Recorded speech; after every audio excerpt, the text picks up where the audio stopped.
Najaf نواز T V کے دوستوں السلام علیکم۔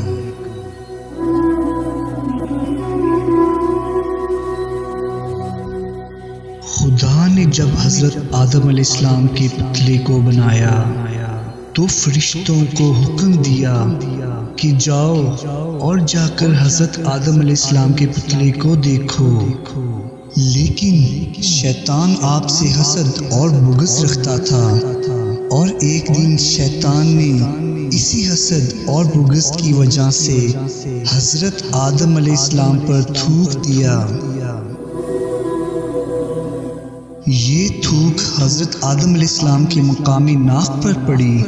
اللہ تعالیٰ نے حضرت جبرائیل علیہ السلام کو حکم دیا کہ اے جبرائیل جاؤ اور جا کر اس تھوک کو نکال دو،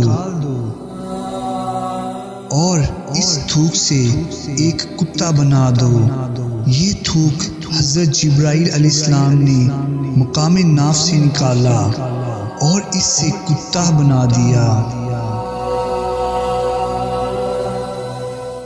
یاد رکھو کہ انسان سے کتا آج اس لیے مانوس ہے کہ مٹی حضرت آدم علیہ السلام ہے، اور حرام یہ اس لیے ہے کہ یہ تھوک شیطان کی ہے، اور یہ رات کو جاگتا اس لیے ہے کہ اس کو ہاتھ حضرت جبرائیل علیہ السلام کے لگے ہوئے ہیں۔